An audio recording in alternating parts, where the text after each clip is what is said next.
better, things are growing, and there's a unity developing in the United States that maybe we've had at certain points, maybe we haven't, but maybe it's becoming more widespread and tightly bound, right? So that's great, we're getting there. And the third one, does anybody remember the third point? This is a very important point. Third point, how do we improve bonsai in the United States? Right? We support the people that are dedicating the time towards improving in their desire, their focal point, their small aspect of our gigantic art form. So we've got a ton of vendors over there. You got Andy Smith collecting fantastic material. You've got Sarah Rayner and some potters over there developing fantastic pottery, right? And these are people that are working to improve our bonsai world. But without supporting them, without our support, right? How are they supposed to have the ability to dedicate more time towards doing what they do even better?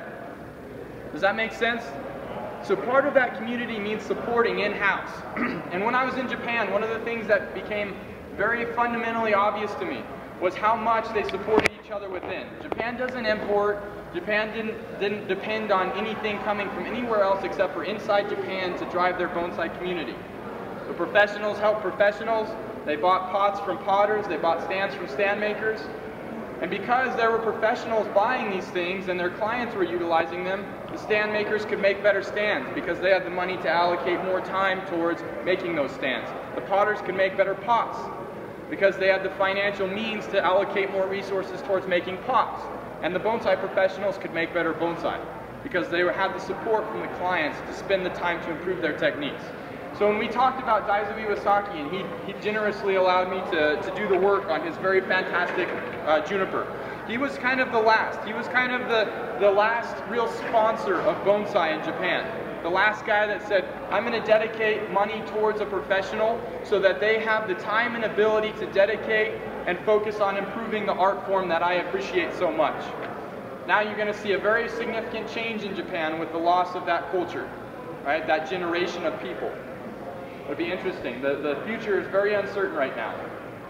But in the United States, I think we're just starting to realize what it takes to become a prominent bonsai culture. So it's exciting. It's an exciting time to be in the United States.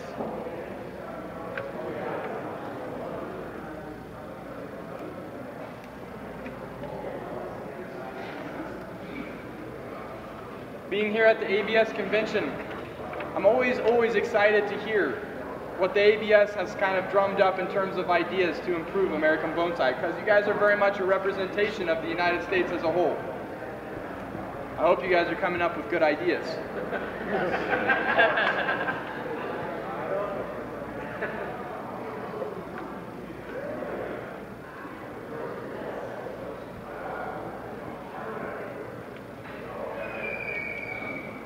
Does anybody have any questions?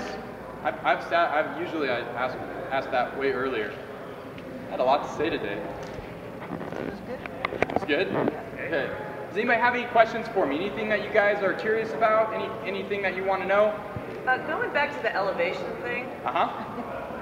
So what species, just off the top of your head, do you feel can make it at lower or longer growing seasons? That's what you say.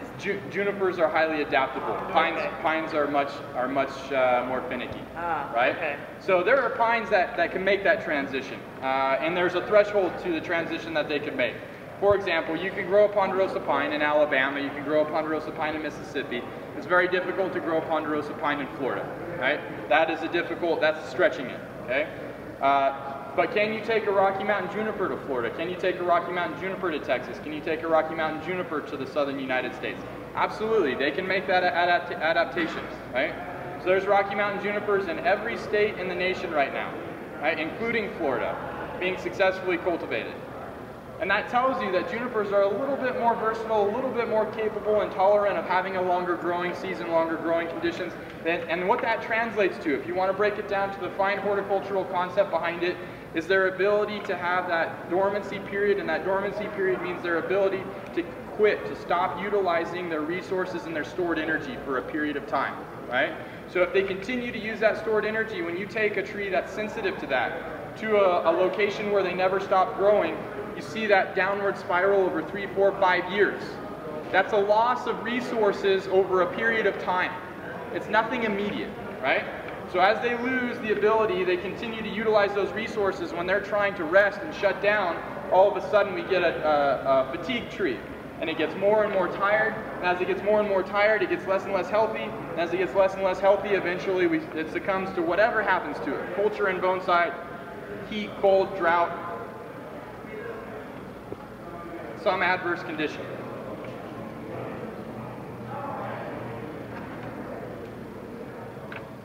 So, but there are characteristics, even within species, that say, is this tree going to be more durable and adaptable to conditions of lower elevation, higher heat, shorter periods of dormancy than other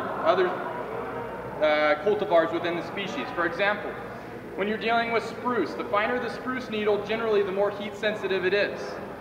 Right? So the Colorado blue spruce, extremely, extremely durable, extremely strong spruce species. But you move to some of the finer species, even though Engelmann spruce are very durable, they're less tolerant of being grown in a wider climatic condition. When we get spruce from Japan, the Ezo spruce, right? Probably the weakest spruce of all. Way weaker than our North American spruce, much weaker than the European spruce, has the finest needle though, right?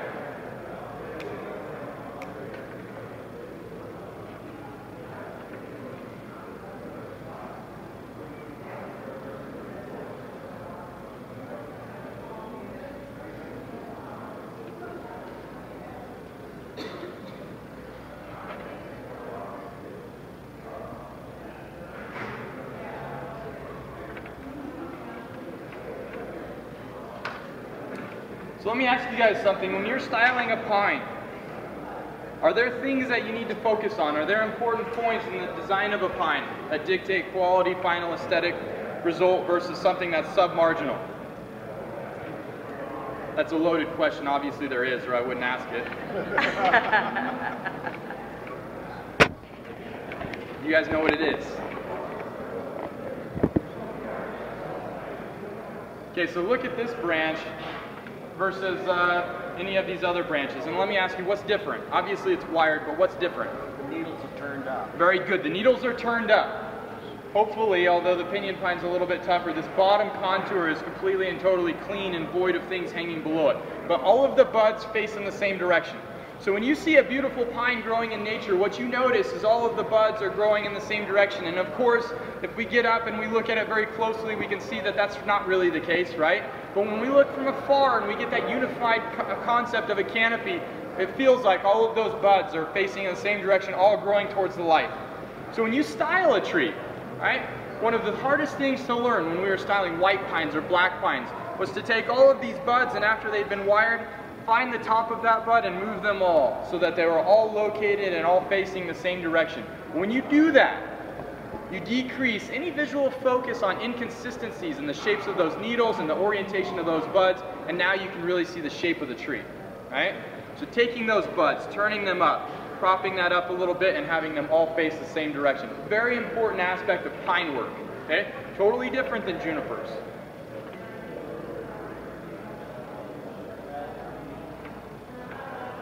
Anybody else have any questions? Aaron's the Lone Ranger. Have I talked enough to answer all of your questions? Yes. That's a first. Let's go back to the wire wire. I think you had the right wire. Ah, okay. So the question was, let's talk about wire versus guy wire. And if I had had 4-gauge wire, would I have wired that as opposed to guy wiring it? And the answer is yes, I would have. Because all of a sudden, when you have wire, now you can take it and not just add a bend like this, but you can go like this and like this and like this, right? So where we have this very smooth bend, I could have taken that, and as opposed to going like this, I could have gone like this, right? And changed that curve even more. But because we're limited, we're pulling on a straight line now. That changes how we have to approach things, right? But it would have been preferable to have that gauge of wire, yes. But guy wires are good. Guy wires are good because a lot of times we have a situation in which we don't really have the ability to apply a thick enough wire to enable the same move, right? But they're also good because when we get to situations where we don't have the resources to move things exactly how we want, even though there's a gauge that will do it, guy wires can solve that same purpose. The important thing about guy wires is understanding leverage and the line of pull. If we know what direction that branch needs to be pulled to move it into the position we want it to be in, then we can utilize guy wires in the same manner that we can utilize regular wire without the freedom and flexibility of the regular wire. But one of the things that was always apparent to me, and one of the things that I definitely tried to pull from my apprenticeship, was this concept of engineering in bonsai, right? Well, Mr. Kimura was a genius, and for a lot of reasons. Artistically, he was a very talented man. But probably his strongest resource was his ability to engineer the manner, the methods, the concepts, and the techniques to get done what he wanted to get done. He thought outside the box. When you think outside the box, now you've got to come up with a way to get outside the box, right? And his ability to use rebar, to understand leverage, angles, application of force, second to none, right? But that was bred into him. That was something that he inherited. His father was a very famous inventor, right? He invented one of the original microphones, which is still on display in museums in Japan and actually in the United States as well. His father invented the direct drive turntable. Right? And his father also invented the timing device that shot between the propellers on World War II planes. Right? Now you won't find that in history books. That's the one that you cannot verify. Because the technology was stolen when they shot down the first plane. And then all of a sudden whoever stole that technology got credit for it. But he has the original model at his house. Very, very interesting. So he kind of had that inherent gift and ability already.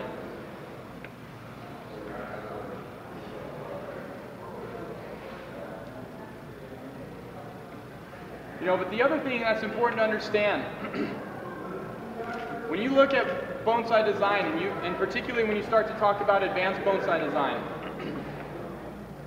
a lot of times the heavy bending and the real severe work is the work that gets the attention, but there's work prior to that that has a significance in terms of accomplishing a desired objective. Does anybody have any idea what the most important thing that we do in bonsai is? Well, horticulture, right, being healthy, but in terms of design, establishing a design, the most important thing that we do.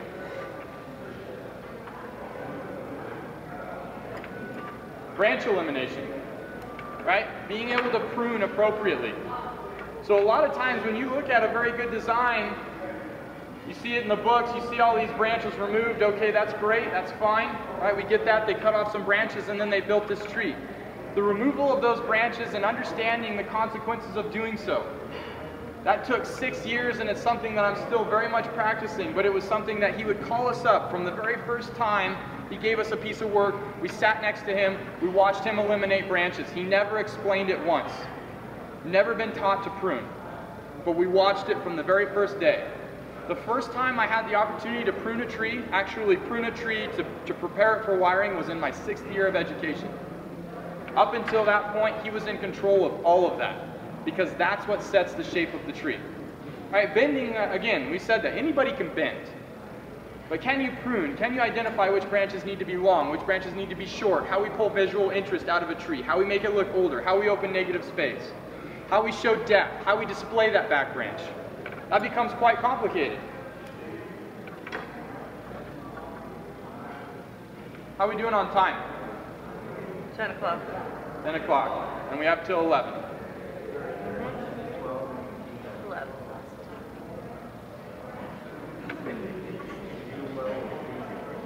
If I make it look nice enough, you'll give me lunch? Motivation. Nothing like motivation. You guys want to talk about how to maximize a pinyon pine's potential as a bonsai? Sure. Let's make it a little bit of a broader topic. How about that? Let's talk about how we handle species that only produce one flush of growth per year. That sound good? Yeah. Want to learn a little something here? Yes. Okay, all right. So we have a species that only produces one flush of growth per year, which is different than a black pine or a red pine or some lower elevation pines where we can get away with pruning the candles and getting a second flush of smaller, tighter growth, right? So if we have a refined tree, the way we handle a refined tree with single flush species is quite different than the way that we handle a species, or the way we handle a tree in development, okay? So when we have a single flush species and we're developing it, our objective is to allow the tree to grow and then prune to encourage interior formation of branches, right? That seems fairly simple, right? We allow it to grow and we prune, okay? But there's a theory behind this. There's a very, very large, overwhelming theory behind this, okay? This entire system is a motor of growth, right? This branch is feeding this branch, is feeding this apex, is feeding this branch. The more of these branches I cut off, the more we decrease the solar panels that generate the energy that drives this motor of growth, okay? So when we're developing a single species pine, we always want to leave more branches than we ultimately need, okay? We only take off the things absolutely necessary to implement the design concept. So when we designed white pines, particularly Zuisho white pines in Japan, we would have this tree with thousands of branches coming out of the field, and we would leave, Mr. Kimura would leave excessive amounts of branches, maybe 30–40% more branching than he would need on the final tree.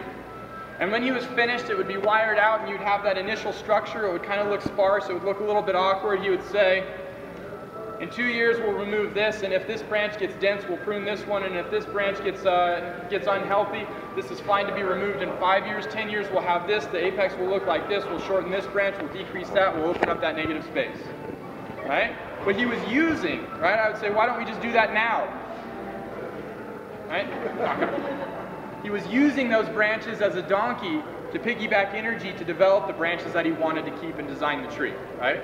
So in the United States, we go to workshops or we go style a tree and we get excited. We say this branch is going to look like this, it's going to be this full and multiple layers here, when really maybe we're starting out with something that kind of looks like this, right?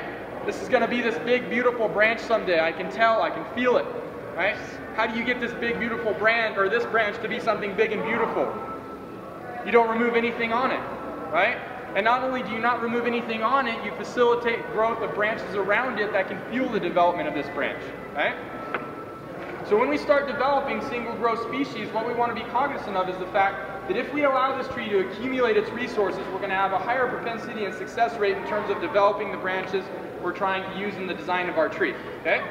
So when we say we let grow and prune, right, there's two options with single growth species. We can either pinch or we can prune, okay? If we pinch, when these candles are very soft, before they ever open out into needles, Japanese white pine, ponderosa pine, lodgepole pine, if we get elongation of a candle, we can pinch that off to the defined silhouette. That's for a refined tree.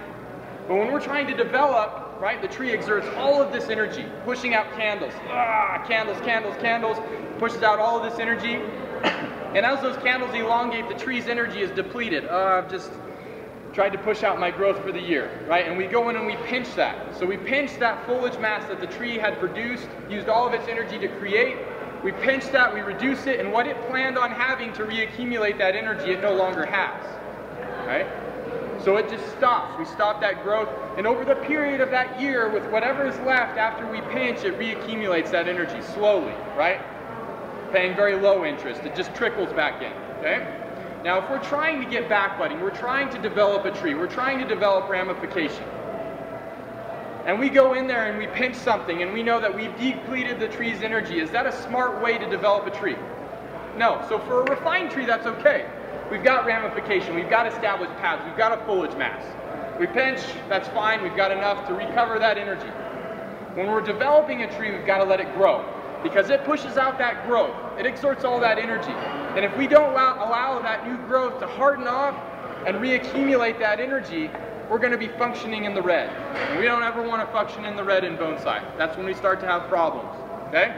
So we let it grow out, we let it harden off, and then we prune it back, okay? So when we prune it back, where do we prune back to? And when are we pruning back? How do we know when a single growth species is hardened off? How do we know when it's not going to elongate anymore? What's the threshold for pruning to get a pushback of buds?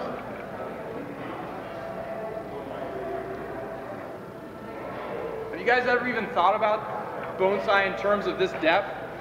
Yeah? Yeah? Only recently. It sounded like you asked 2 questions. Oh, I asked 2 questions. You got to answer them both.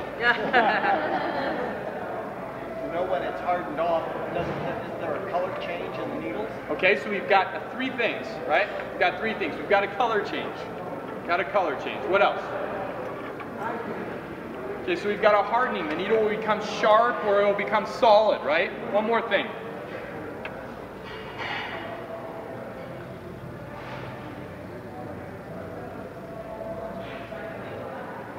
So as I'm working on this pine, maybe you guys will notice that my hands are always approaching the tree from the bottom, that I'm never putting my hands in like this.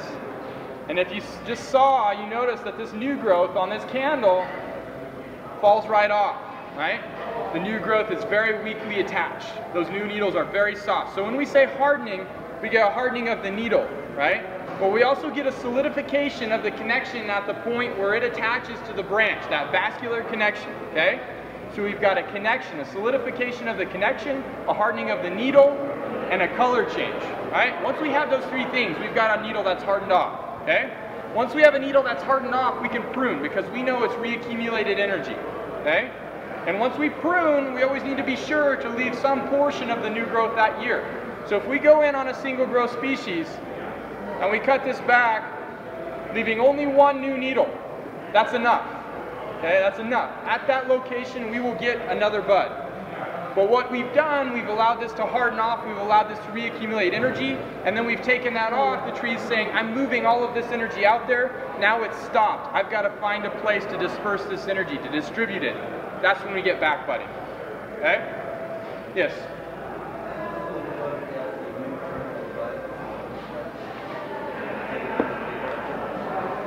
That has no indication of whether you're going to get needle elongation or not. Or when everything is hardened off. But that's way past the point. If you have that, you're too late. You can't prune anymore, right? Yes? Just to echo Barrett for a second, because I saw this yesterday and I didn't know what was going on. Working on ponderosis and some of that info is just falling out of the pollen. Right. It's because it hasn't fully hardened off. Hasn't fully hardened off, right? And right now is the worst time to work on pines because of that exact reason. Now, if your hands are capable, right? If your skills are up to par, you work on pines any time of the year. But this is the time where they're most susceptible to having damage, right? You had all that new growth, all of it's falling out. Now you have a tree where it's just exerted all of that energy, and now that new growth is gone. How is that going to recover that energy? Okay, so our threshold for that pruning is prior to August. Okay, it doesn't matter where you exist in the United States, prior to August.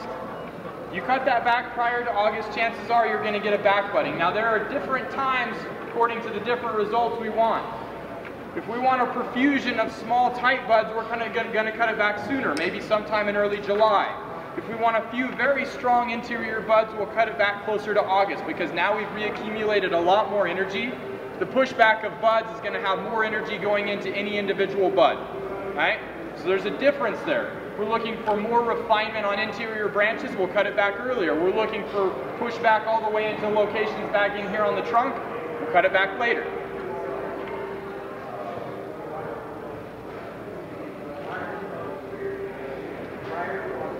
Prior to August.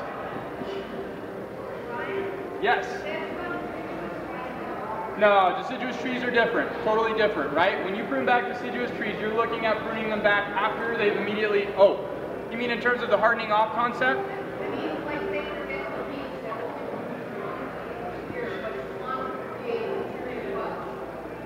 Beech is very different. Beech is very different. Beech is very difficult too.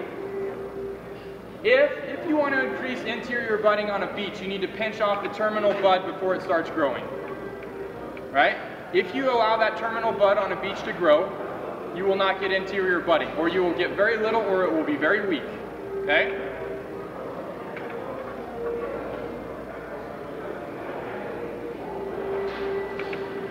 Ryan, is there any source that you're aware of, book or video or whatever, that details this sort of horticultural species-specific knowledge?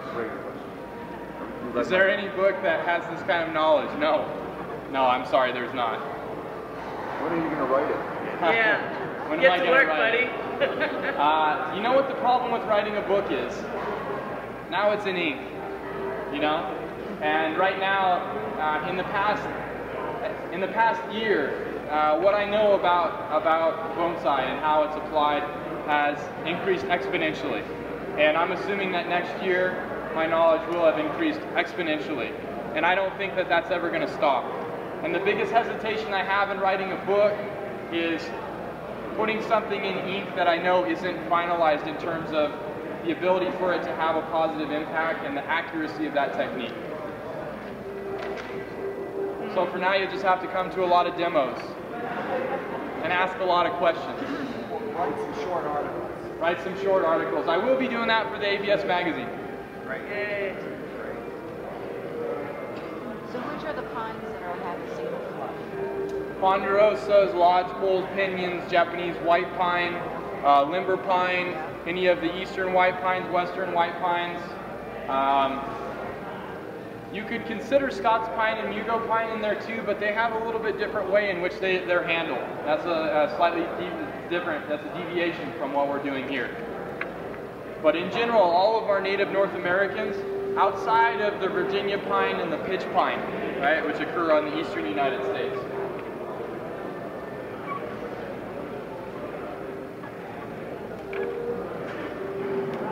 Yeah. You said that culture and design were linked together. Yeah. More about that. Culture and design are linked together, absolutely.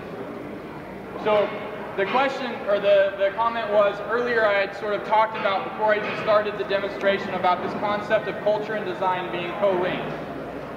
When you look at, right, and we're always striving for this concept of a Western style. Western style, we want a Western style, right? What is a Western style? What is the style of bonsai in Japan? What is Japanese style, right? What does that mean? How does that, where is that derived from? I started thinking about that because you've got this very, very unique style in Europe where you have a culture based on art, right? Particularly Italy, Spain, France. You've got a European or romantic cultures, okay? And that dictates how they handle their trees. Every morning they wake up, they've got historical buildings, they've got exposure to art when they're born until they die. That's their reality, that's their environment. That's what facilitates how they think and how they see and what they appreciate, what they know to be common and true, okay? When you're in Japan, you've got tradition, you've got culture, you've got customs. You've got a much more sedentary, locked-in mentality and way of thinking. And you've got detail orientation, always striving for perfection. And that dictates Japanese bonsai. We've got tradition, we've got a sedentary image, we've got a balanced structure and way of creating things, right?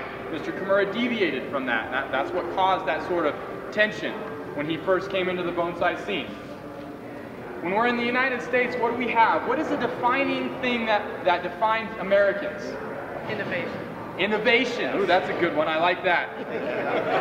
Thinking out of the box. Okay, there's one more. There's one more bigger term.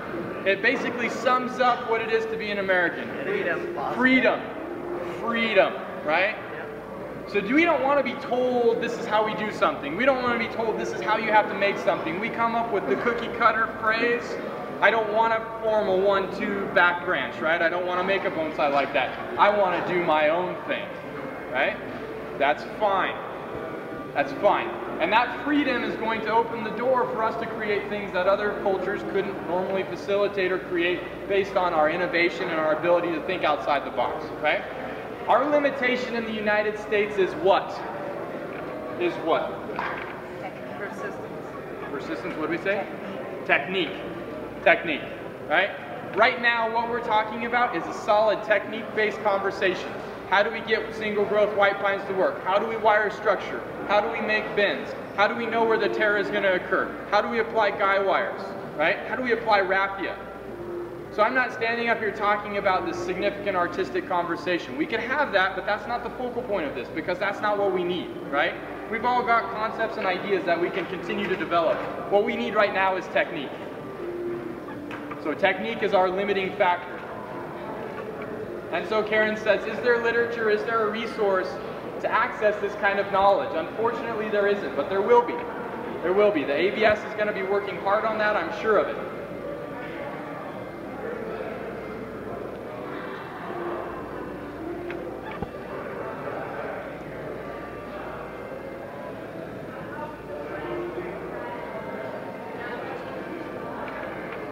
What's that?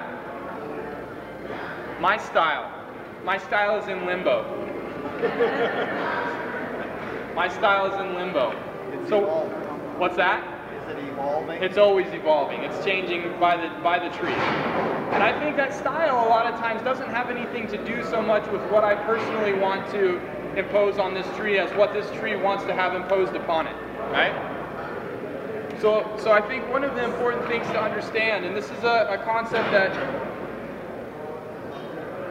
okay, I think we're safe, right?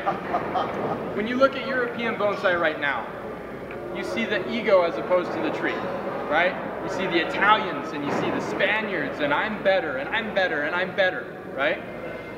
When you look at Japanese bonsai, you don't see an artist at all, right? The artist, the person who created it, is not attached to the tree, right? The owner is, and maybe nobody knows who that is either. And what does it matter, right? It's about the tree. And when you're in the United States, I don't think there are names, period, right? There isn't an owner, there's not an artist, there's just kind of trees, right? And I think that's the way it should be. I don't think it's about ego, I think it's about the tree. So when you're talking to me about my style, it's not about what I want this tree to be.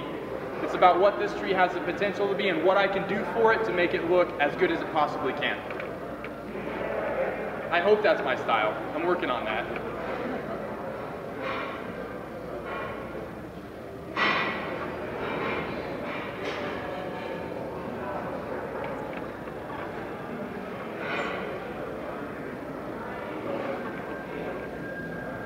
When I went to Japan, when I went to Mr. Kimura's, people say, why did you choose Mr. Kimura? There was a point in time when I was sitting at college and I was looking at his articles, and I was looking at him and I was thinking, gosh, I want to study with this guy, I really want to learn how to do this. And somebody asked me, well, why him? Why wouldn't you go study with somebody else? I think Ben Oki may have asked me that. Why Mr. Kimura? You know, because he was going to take me to Japan. I already knew that I was going to Japan with him on a trip. And he was going to introduce me to the master that I wanted to study with. And he said, you need to be absolutely sure, because once you make that commitment, I can't introduce you to somebody else. So I thought, and I thought, and I thought, and I thought, why is it that I want to study with Mr. Kimura? What is it about his art form or his style that I really appreciate? And I noticed that he was capable of pulling out a character, a personality. He would take a tree, and when he was finished, you could see it. It moved, it had life, it was dynamic, he increased the appearance of age. He did something to that tree that made it feel human to me. And I wanted to learn how to make a tree really speak. And so when I went to Mr. Kimura, one of the things that he used to always tell me is if you're not killing trees, you're not trying hard enough, right? And he would also always say there should be no fear in bonsai, right? Because if you have fear, you're not going to do what's necessary to maximize that tree's potential, make it the best it could be. And he said, I would rather look at a dead tree than look at a tree that I've not had the nerve or not had the guts to give it the opportunity to be as good as it could possibly be. And I think that's our objective. I think that's got to be a responsibility. If you have a tree that you're not willing to take the steps to make it as good as it could possibly be, it shouldn't be your tree, right? There are risks to be taken in bonsai. Should we kill trees? I thought that was a little bit strong. Well, but surely we can go back and redesign the tree 2, 3, 4 years later. We can see it better. Sure. But why not do that the first time? Well, because we're not capable. Okay. But maybe technique is making us limited and not capable of that, right? So there's definitive limitations, and of course there's always exceptions, and I'm not saying we style a tree and it's finished the first time. That's absolutely not what I'm saying. But Mr. Kimura's approach was, if we're going to do something, if we're going to set this structure, I'm going to make sure that I set it right the first time. The first time that we set a structure, the tree is the most flexible. It's the most tolerant of that work. It has no scar tissue, hasn't been bent, no wounds, no injuries. It's thin, right? The more healthy it gets thicker. You got scar tissue, you got hardening, you have damage resulting from the first piece of work, and it gets harder and harder to implement the same amount of change. So he just said, do it right the first time. Do it right the first time, right? If you have the techniques to make it possible, do it right the first time.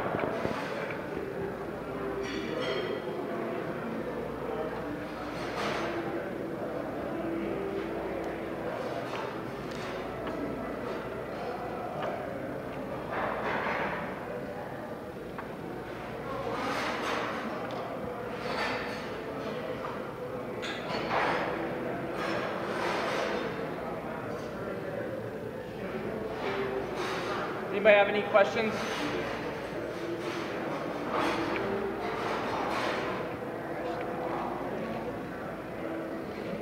Hey Larry, do I have a workshop today too? Oh yeah. What's that on? Colorado spruce.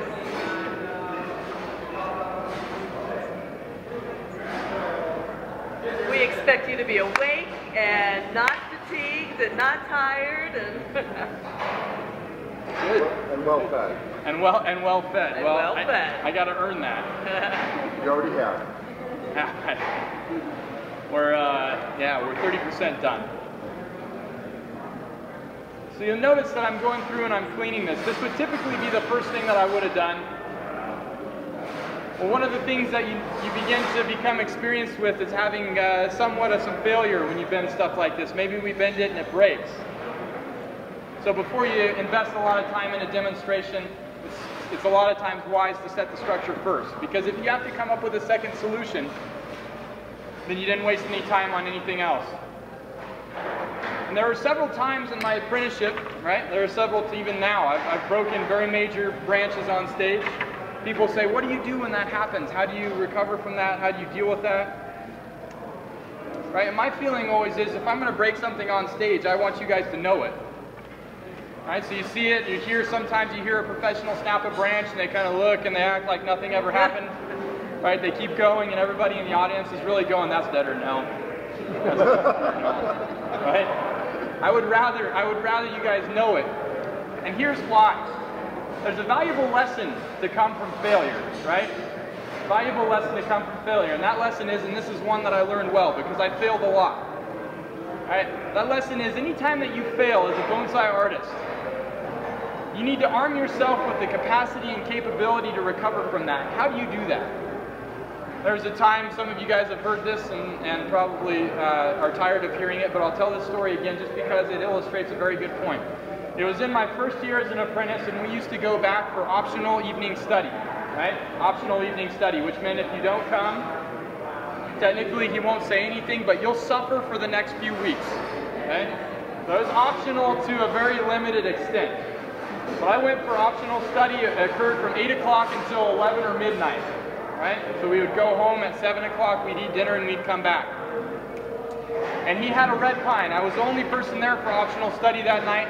He was working on a very expensive red pine that a client had brought that day. And he was getting ready to bend a very major branch, but because red pine are very brittle, they break like matchsticks, right? He was getting ready to bend a very major branch, and he had to apply thick wire to get it done. And so he asked me to hold one of the branches, kind of move it out of the way, and he was careful, careful, careful, you know, careful, careful, careful. So I was being very careful, move that branch out of the way. And he started wiring, and his wire kept bumping the branch that I was holding. And so naturally I thought, well, I'll move this branch more to move it out of the way. Well, I ripped the branch off, right? Unfortunately, it was the main branch on the tree. So you had this semi-cascading tree. Well, this whole thing is gone, right? Snapped off, boom, done, gone. And so he hears it, and he looks, and I'm holding the branch, and I'm looking at him like, I'm so sorry. But I couldn't even say anything. I was just scared.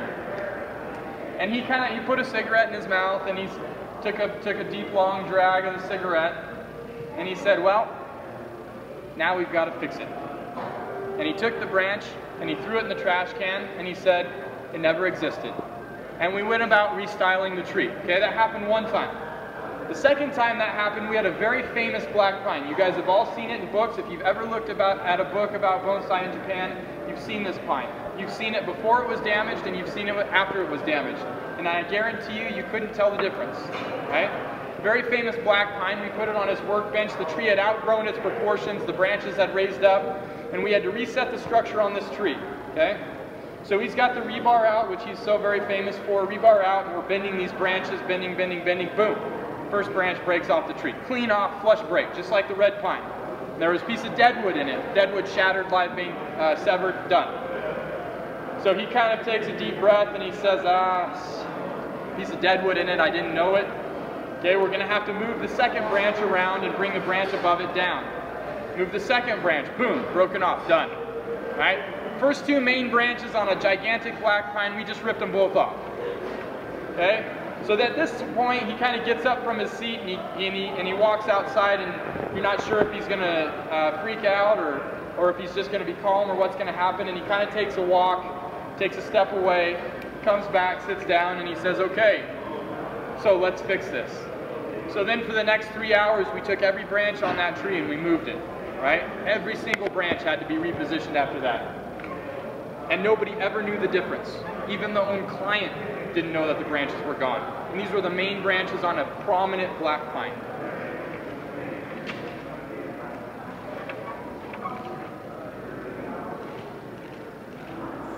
So I've got one more situation. The spruce. We've all heard the spruce story, yeah? Tell it one more time. It's the last time. I'm retiring the story after this event.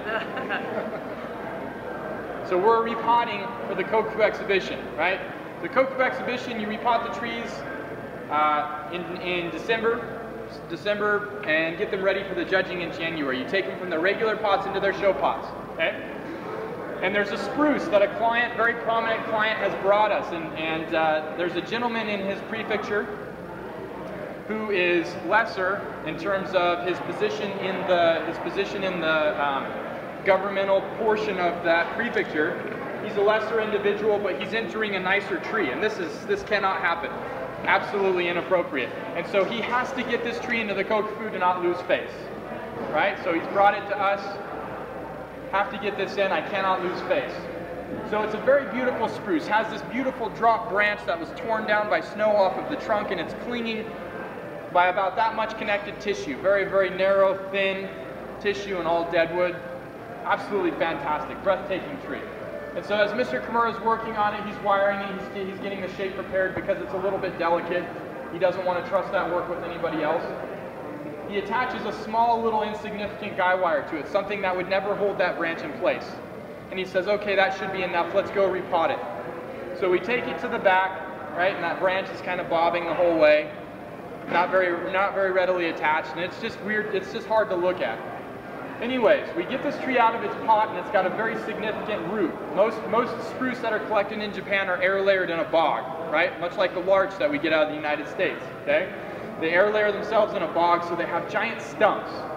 And these stumps are very, very suspect to prune, because if you cut them off with a chainsaw, sometimes a stump with no roots still holds a significant amount of resources and the tree will die. Anyways, there's a stump on the bottom of this tree, but the pot that we need to get it into to make it a sure thing to get into the Koku is quite shallow. Okay, so Mr. Kimura is at the bottom of it, he's uncovering this, he cuts the stump, and there's one root that was hanging off the bottom of the stump. Now we've got to fold that into the root ball in order to compact this so we can sit it in a small pot. And we're going to pull it from a guy wire up on the top of the roots, okay? We have a little piece of a stick, and we're going to tie wire to it as it's pulled through, right? And so I'm sitting there, and he's pushing this, and he's working hard, and he's yelling, and somebody else is holding the tree, and there's 4 apprentices around scrambling, giving him tools, giving him this, chopsticks, scissors, wire, pliers, rubber. And I'm at the top, and he's saying faster, faster, faster, and I'm just going real fast with my pliers, and that branch, I was right underneath that branch, and I'm going, and he's yelling, and I'm getting more and more panicked and flustered, and finally he says, we're done, and I stand up. And the branch was hooked right onto my shoulder. Tree's here, I'm here, and the branch is displayed beautifully here, hanging off of the back of my body. So I look at my apprentice, and I saw this branch here, but you know, I stood up and it was like, phew.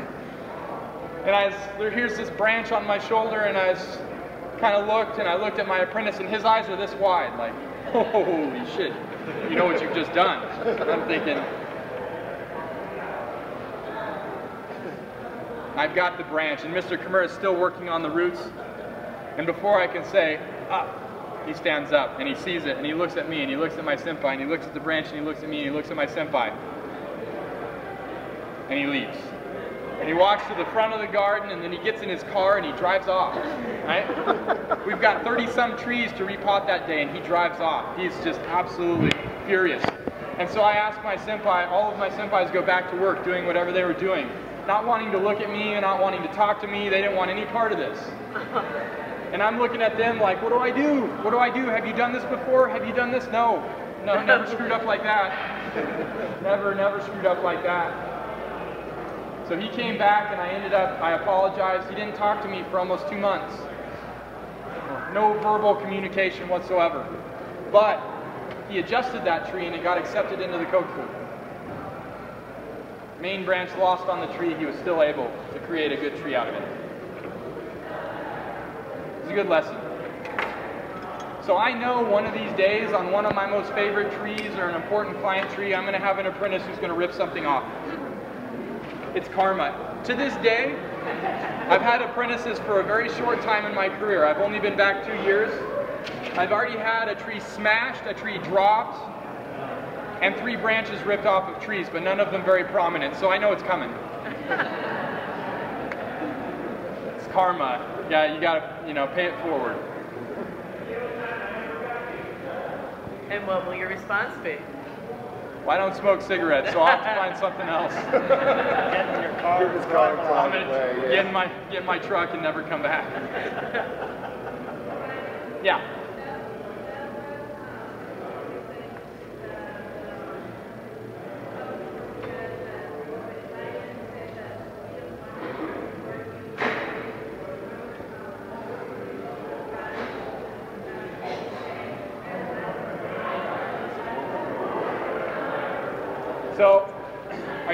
So there was a tree that the client told me he never wanted me to touch his trees, and then I ended up styling a tree that won the Koku prize of his. That's the one.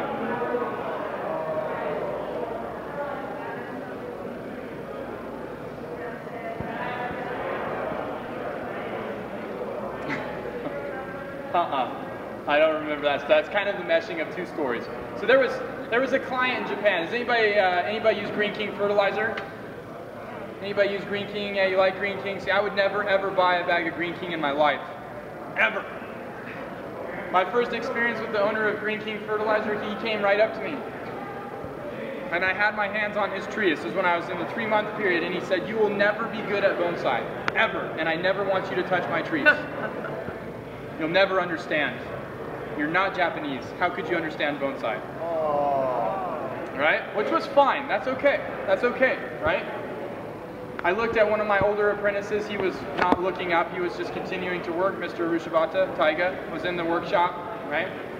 And after that gentleman left, I looked at him and I said, "What should I do?" And he said, "Nothing, keep working, And I said, "But that was really mean." And he said, "Yes, so what are you going to do, go cry about it?"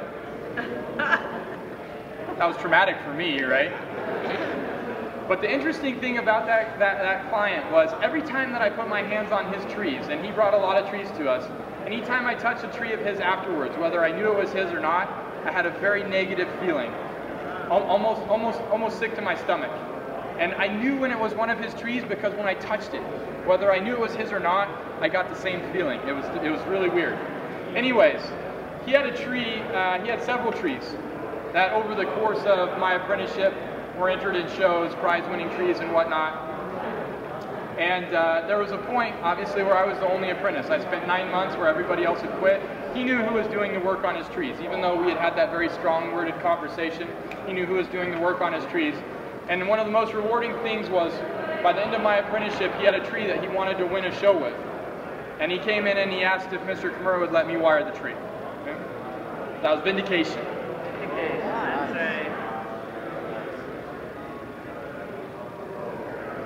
Ryan, earlier you had said that when the candles are hardening, is not a good time to work on pines. Right. So could you just talk a little bit about the different types of pines and when is a good time to style them? Talk about the different types of pines and when is a good time to style them. Absolutely. Okay. So when we're talking about black red pine, when we're cutting the candles on these things, we're removing all of that growth. That is a perfect time to style a black or red pine. You've taken all of the needles, all of the foliage off of that tree. Now you have a completely open and exposed canopy, of a completely open and exposed interior branching, and you don't have anything that you're going to damage that's not going to come back, right? So if you knock off some needles, if you break some needles, even though it's frowned upon to break needles on pines when you wire them, if you break some needles on a pine, on a black pine or red pine after it's been candle cut, you're going to get a whole new flush of new candles. It's the ideal time to work on it, right? So when we cut the candles is a perfect time to style a black or red pine, okay? Now we can do it in the fall, we can do it in the spring. The worst time is when the buds are elongating, right? If you knock off a candle of a black pine or red pine when the buds are first elongating, you're going to get a very distorted, ugly looking growth. And you don't want that because recovering from that takes 2 years. Now you're 2 years to get that back to being something of quality and attractiveness. But you're talking about 2 sets of buds, so there's 2 times during the year that it's bad, right? Correct? Right, so exactly. That would be early spring and late summer? Yep. Anytime you're getting candle elongation and you've got soft needles, it's bad to work on a pine. Okay? Now if we're talking about single growth species, The worst time to work on a single growth species is when the candle is elongating, okay?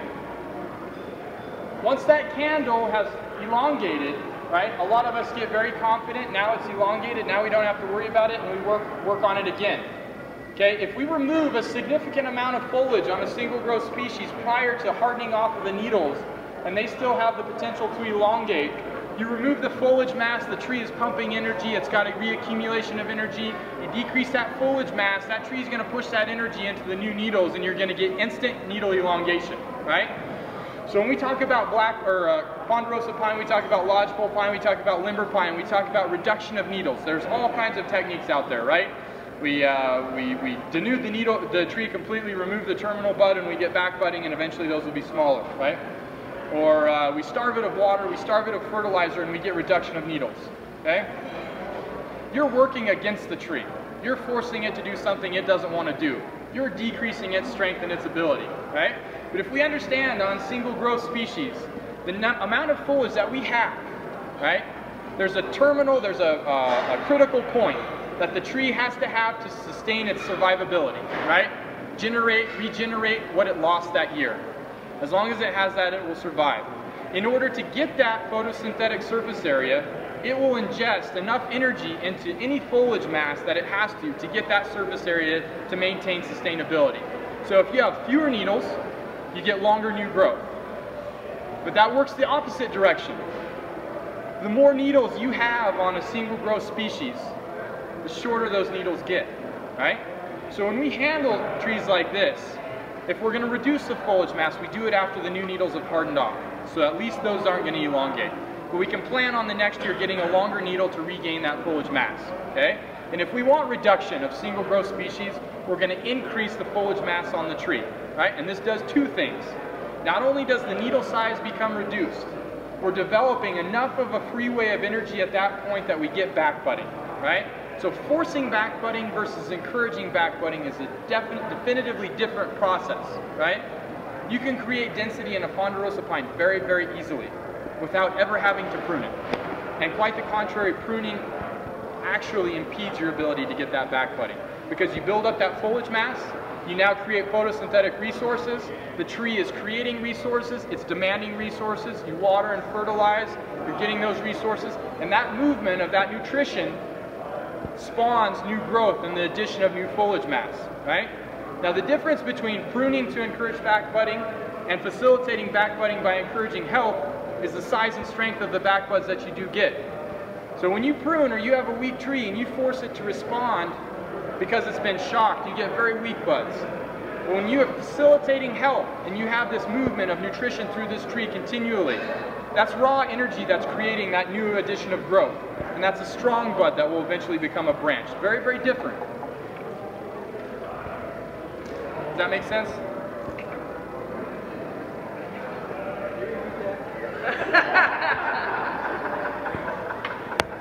Gary, you're going to have to come to my place. Oh, really?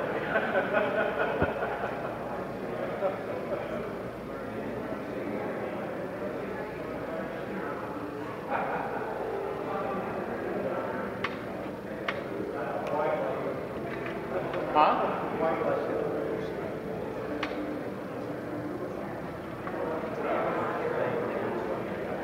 The tree leaf size is similar to what would happen on a deciduous, isn't it? If you've got lots of leaves, they will be smaller. If you have very few leaves, the tree is going to have larger leaves to get it.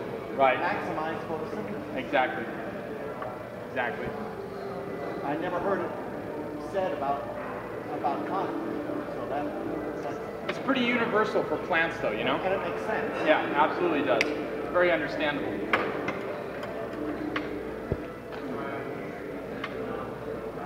Would I treat the deadwood on a ponderosa? You mean would I bleach it and all that stuff? No. On this, no, absolutely not. And here's why. Why? If somebody tells you that you shouldn't do something, they should always be able to tell you why they wouldn't do it, right? What's the characteristic of pines that adds value? What is it? What is the intrinsical value in pines? Age. Age. And bark describes that age. Now the addition of deadwood tells a more detailed story, right? It tells of torture, things have happened. adds to the appearance of that age. But is the deadwood the focus? Is the contrast of life and death in a pine the focus? No. It's the antiquity, right? When you get to a juniper, now we're trying to show that contrast. What adds value in a juniper? Showing that struggle by maximizing the reduction of the living tissue in that tree, right? So we want to show that deadwood. We want to show that contrast. And that's when we treat the deadwood, right? But for a pine, that's not what we're trying to expose. The beauty in a pine is subtle, right? The gray, old, antique deadwood. That's important. To turn that into something new, vibrant, and extremely contrasting, that's going to win out over everything else in this tree. But do you treat it with anything? Or will it rot? Or... Oh, you mean just in terms of preservation? Yes. Slow decay down. Slow decay down. If I were going to treat it to slow decay, then I would treat it with a wood hardener. Wood hardener. Yeah, I would treat it with a wood hardener, and I would treat it with a water-based wood hardener. So that Minwax stuff that you find people discussing all the time, that's a very low-quality product. Right? There's a water-based wood hardener that's far superior in terms of its ability to preserve. Yeah, you can get it anywhere.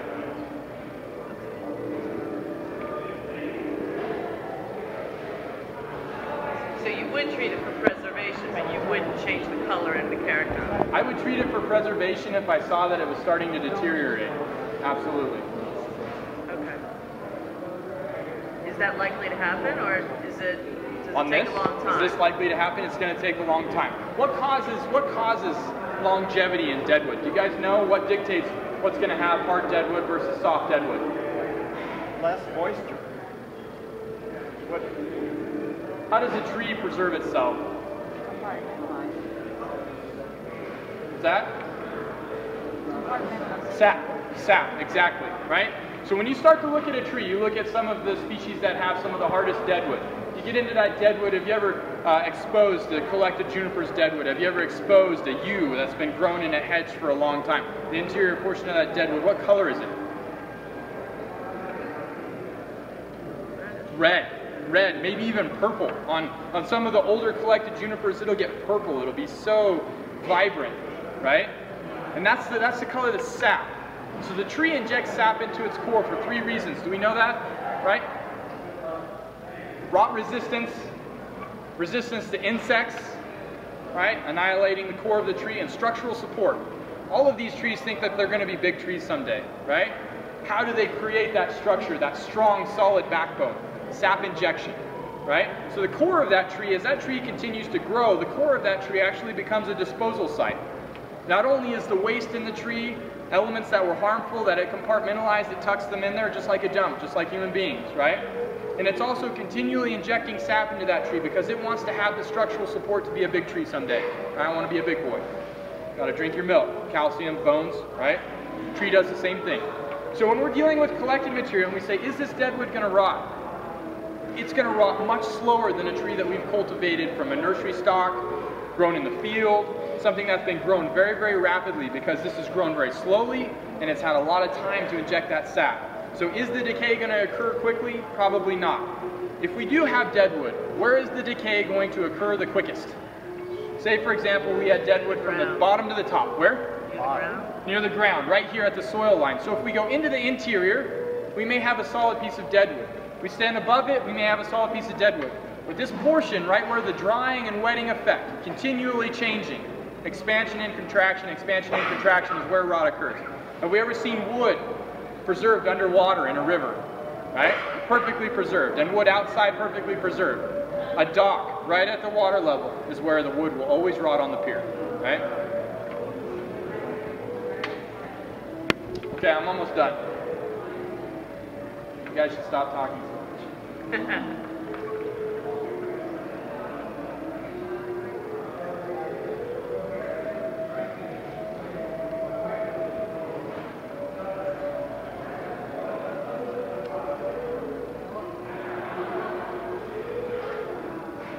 So I'd like to prohibit anybody from trying to buy this tree in the auction. I call dibs.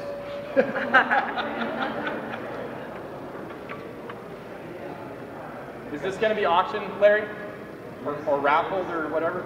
Yes, it is. Strap it on tight. Are you going for it too? It's the opening bid.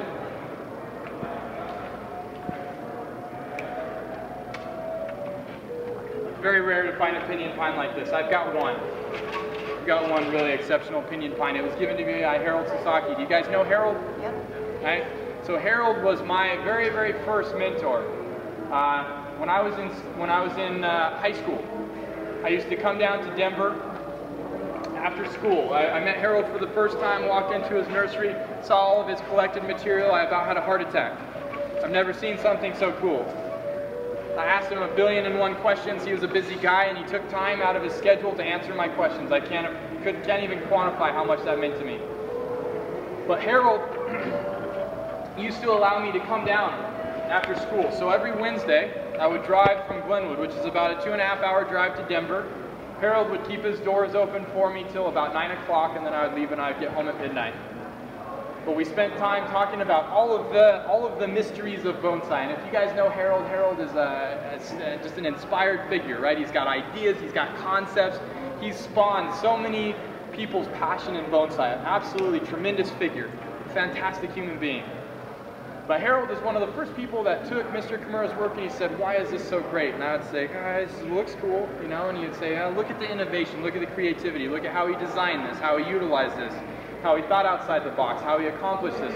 And that got me thinking, wow, this is something I want to learn. And then Harold said, if you go to California, and I went to California to study horticulture, knowing I wanted to pursue bonsai, he said, "You go talk with Ben Oki and tell him that you know me.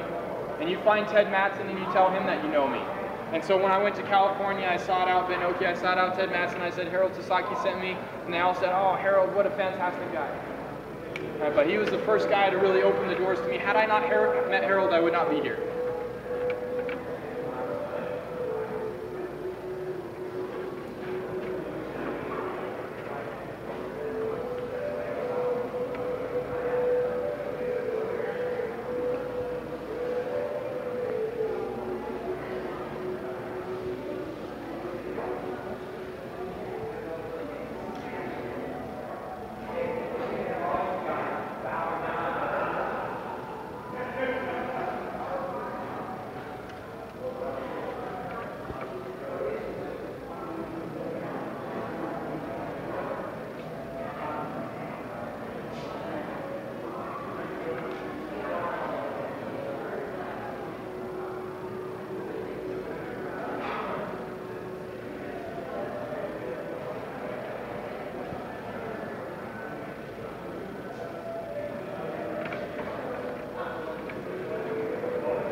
Just going to kind of power through this last section. Is that acceptable? Yep. Everybody's saying please.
Huh? Talk about a container? Let's talk about it when we're finished.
Okay.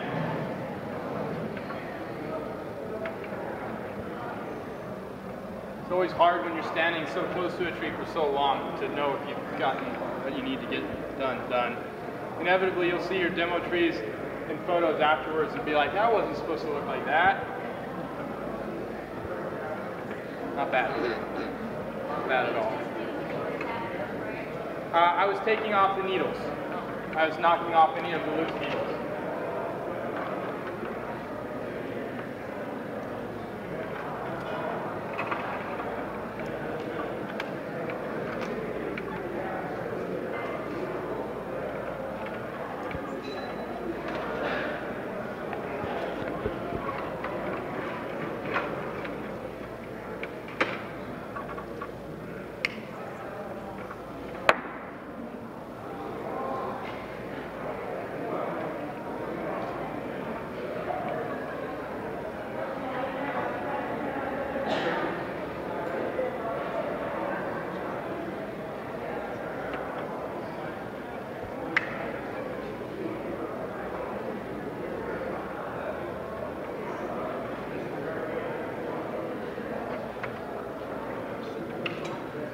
Okay, so here's where we got to today, right?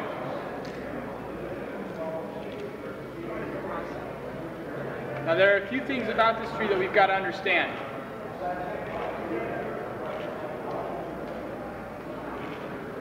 Right?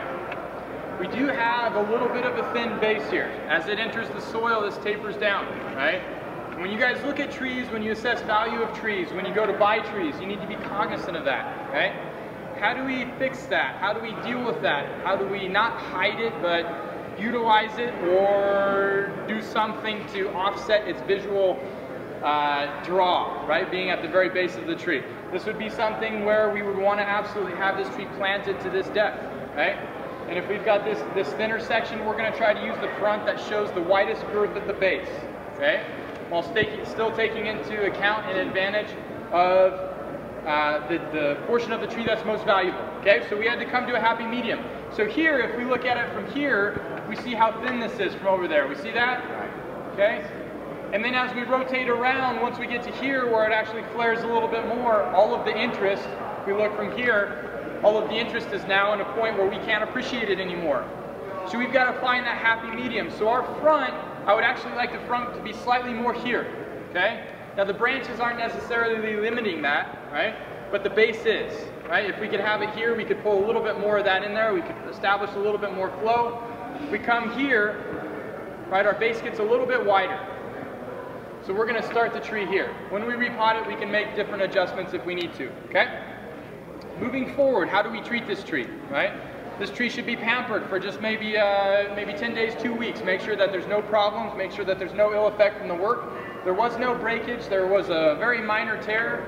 Right? Tears, that's not something that I would necessarily frown or be scared upon, frown upon or be scared of. But I have some cut paste that I'm going to patch that with so that you guys don't need to worry about it. Whenever we get a tear, whenever we get a break, we immediately patch it. The first portion of that tear is the most important time to deal with it, right? Because you're already getting desiccation of the tissue. It's exposed to the air, very dry climate here in Colorado. If we patch that, right, then we prevent loss of moisture from that new injury in the tree. Okay, so I'll patch that. Take good care of it, just make sure nothing's wrong, and then slowly, gradually move it out into full sun. This tree likes a lot of sun. It will respond very positively to you now. Now that everything is opened up and laid out, we should get some significant back budding. Okay? Thank you guys. It's been awesome. I appreciate it.